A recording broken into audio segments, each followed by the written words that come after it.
du film. Becca et Tyler sont envoyés en Pennsylvanie dans la ferme isolée de leurs grands-parents.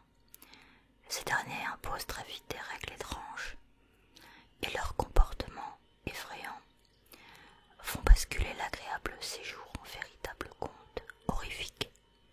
Quelque chose de malsain sommeille et les enfants voient leur chance de s'en sortir vivants diminuer inexorablement.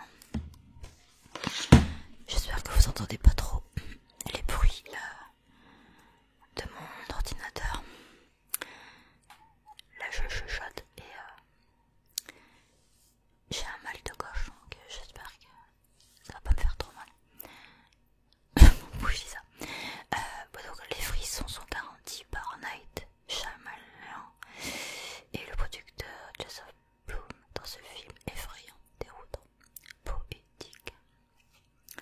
Alors ce film là je l'avais déjà vu et je voulais faire un peu un film d'horreur mais qui reste regardable et j'aime bien ce genre de film qui fait pas non plus trop peur mais je trouve qu'il y a 2-3 séquences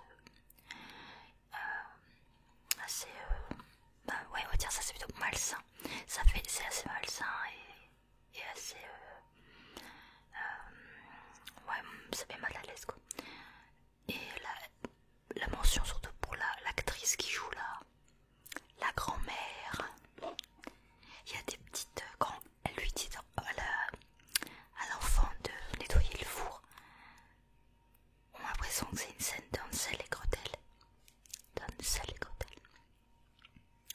Donc c'est pas mal du tout. Ah oui, et aussi je voulais dire un truc. Sur le film, je trouve que la mère est vraiment... enfin, elle est inconsciente, je trouve. Parce que dans le film, en fait... je sais pas si je peux te dire, parce qu'après... parce qu'en fait...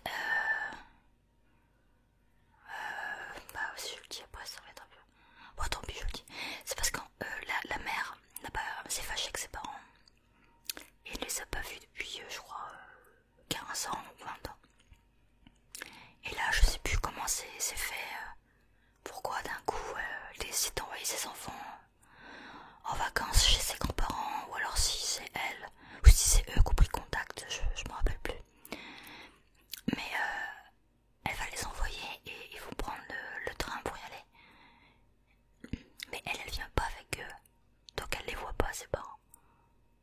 Donc voilà, je trouve ça assez bizarre quoi. Ils se sont jamais réconciliés. Et d'un coup elle envoie ses enfants. Voilà, j'en dirai pas plus. J'en ai déjà trop dit je crois, non? Alors là, le deuxième film. Bah, en fait je me rends compte que là les films que j'ai, c'est des films plutôt, on va dire, pas faciles, il y a des films d'horreur. Et j'ai mal à la gorge. Ça me saoule parce que j'ai pas envie de tousser, mais ça me prend la gorge. Et j'ai pas de miel. Je prends des infusions, tout ça, bien chaudes, mais ça passe pas. Bon bref, là, ah oui alors là, ce film là, je l'ai pris quand j'étais à la médiathèque. Et c'est pour ça qui est bien, c'est qu'on trouve des films qui sont assez compliqués à trouver.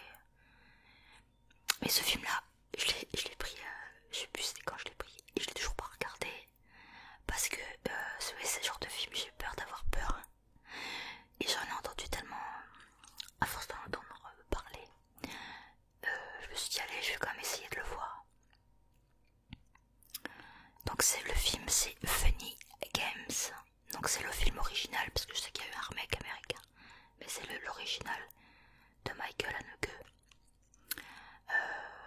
Et c'était vraiment ses premiers films, quand il était vraiment sur le cycle de la violence pure. Il voulait décortiquer, il a fait plein de films où il décortiquait des tueurs. Et là, je sais pas, c'est peut-être une sorte une ambiance un peu à la Orange Mécanique, je sais pas trop. Je sais pas du tout en fait. Mais rien que la bande-annonce me fait flipper, je sais pas, elle est trop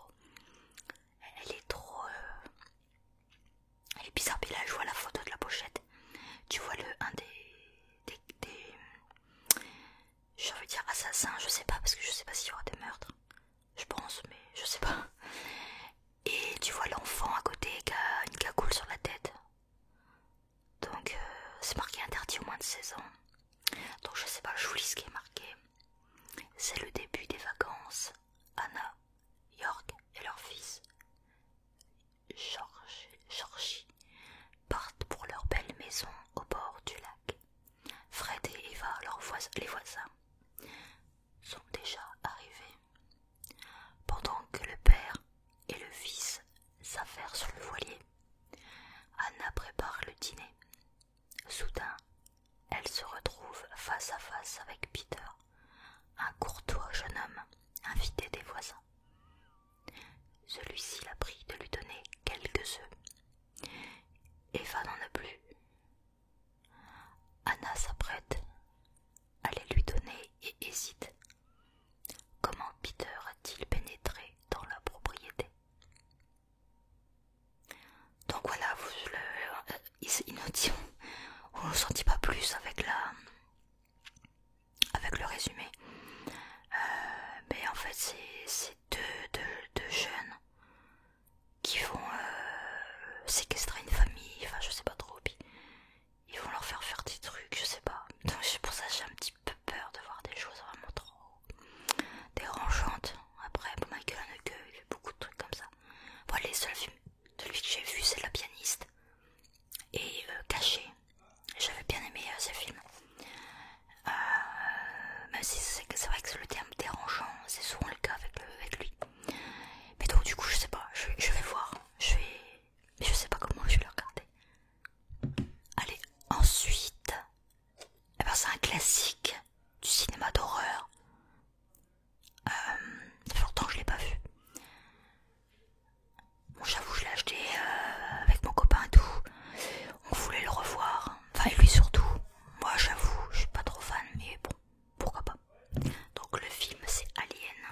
Le premier, donc, de Ridley Scott. Dans l'espace, personne ne vous entend crier. Le premier chapitre de la puissante et terrifiante saga de science-fiction Alien. Quand les membres d'équipage d'un vaisseau spatial reçoivent des transmissions venant d'une planète isolée, ils ne savent pas encore qu'ils vont découvrir une nouvelle forme de vie à même de détruire l'humanité. L'angoisse monte lorsque l'alien décime les membres du groupe un par un, jusqu'à ce que Ripley se retrouve seul face à la bête. Réalisé par Ridley Scott, Blade Runner, Thelma et Louise, le premier volet de la plus terrifiante saga de l'histoire de la science-fiction, offre la première apparition de Sigourney Weaver dans le rôle de l'intrépide officier Ripley, aux prises avec un monstre sanguinaire et impitoyable. Moi je sais que c'est vraiment je me rappelle de quelques scènes, mais avec l'ambiance. Je me rappelle aussi qu'il y avait un chat dans le vaisseau. Il y avait un chat roux. Et je crois qu'en plus, je sais qu'il y avait une rumeur sur ce truc, sur le fait qu'il y avait le chat. Je sais pas, et les gens se demandaient le rapport qu'avait le chat avec l'alien. Parce que les scènes sont spéciales entre eux.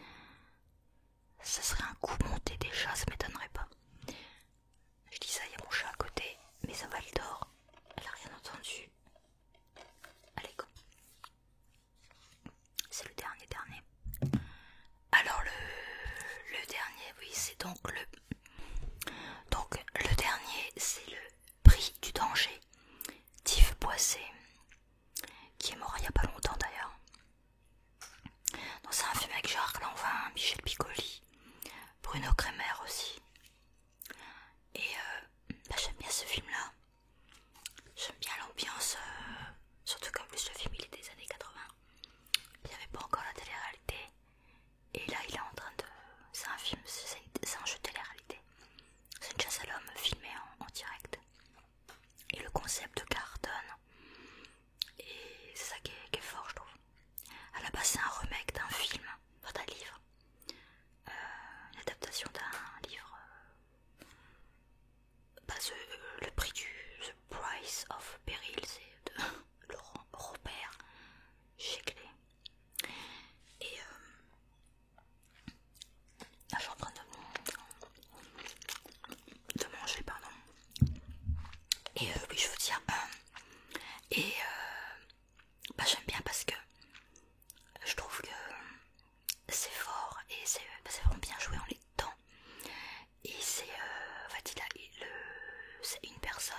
candidat qui est pourchassé par 5 personnes qui ont droit de le tuer à tout moment sans crainte d'être arrêté. Lui par contre, pour eux, il doit juste les semer. Il n'a pas d'armes et il a 4 heures, sachant que des fois il peut, s'il va dans un endroit, un lieu public, un commerce, on n'a pas le droit de lui tirer dessus. Mais il peut pas y rester longtemps. Donc je vais vous lire un peu ce qui est marqué sur la pochette. À l'heure où la télé-réalité contamine le petit écran, cette histoire de jeu mettant en scène l'exécution des candidats résonne en nous de manière prophétique. Boissey dénonce au passage la manipulation des masses par les médias. Véritable puissance financière au service d'un pouvoir autoritaire. La réalisation carrée de Boissey met en évidence des décors à la fois futuristes et crédibles, tout en ménageant d'excellentes séquences d'action. Franchement, je trouve que le film il a bien vieilli. Il date des années 80 et franchement, je trouve ça vraiment pas mal. Rien que quand il fait le casting des chasseurs, à un moment, il leur demande pourquoi vous êtes